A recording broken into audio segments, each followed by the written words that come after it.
Navigating radical transparency, using data for seasonal planning and designing for accessibility. That and more on today's episode. Want to know what's next? For over 2 decades, we've led the world's most influential brands to create the right products at the right time for tomorrow's consumer. This is WGSN's Client Questions Answered. Hello everyone, and welcome to the show where our experts from around the globe unpack your biggest challenges. I'm Carla Bizarshi, CEO at WGSN. Let's get started. Our first question today comes from a client asking, in an era of radical transparency, is clean beauty still relevant? We're going to hear from Horna, who's our beauty trend analyst based in New York. Over to her now. It's no doubt that clean claims dominate the beauty industry, commonly associated with terms like natural, organic, vegan, cruelty-free, non-toxic, the list could go on. However, there's no official definition of clean beauty, often leading to a variety of connotations. In fact, as we reach a new post-natural era, what constitutes a brand or product as sustainable will really continue to shift and expand. As highlighted in our 2025 Big Ideas and Ingredients forecast, natural ingredients may not actually be better for the environment. As an alternative, nature-identical ingredients will really reduce the industry's reliance on natural ecosystems, and synthetic-made will be added to the beauty lexicon. Biotech and lab-grown innovations will really help to shape this new narrative surrounding synthetics, especially as they start to gain acceptance via improved clean and green credentials. So, while clean beauty may evoke some confusion, focus on taking a more thoughtful approach that achieves progress rather than perfection. While navigating the muddy waters, back your products with proof of claims all the way from formulations to packaging. This could really be anything from sharing side-by-side results of natural versus biomimetic ingredients, investing in clinical and consumer trials, or offering more education around sustainable alternatives. Thank you, Horna. Our next question today comes from a client asking, how can brands further innovate through designing for people with disabilities?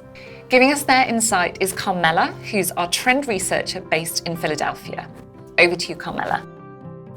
When brands understand that disabilities are a mismatch interaction between features of someone's body or mind and the environment that they live in, circumstances that they're in, they have ample opportunity for innovation.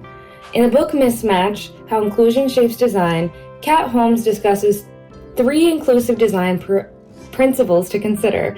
First, recognizing the exclusion of someone from a group, then acknowledging and learning from their diversity, lastly, solving one problem and seeking to expand it for other people.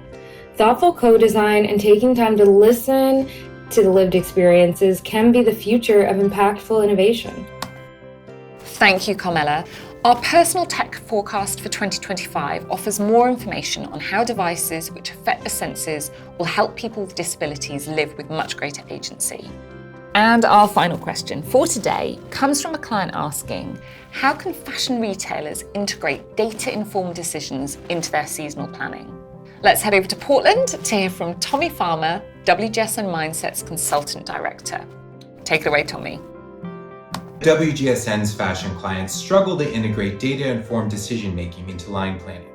They find themselves overwhelmed by the amount of data available, or they fear that quantifying product trends will hinder the creative process. Ultimately, data-informed insights can be used to replace anecdotal observations, such as dresses are trending. Our Mindset Advisory team helps clients achieve this through competitive benchmarking, a methodology that indexes your product line against the market forecast. To illustrate, Trend Curve Plus Predictive Analytics forecasts dresses to be a quarter of US women's wear by spring/summer 24. So while dresses are trending, if your dress range is more than 25% of total women's, it's outpacing the market and likely over-assorted.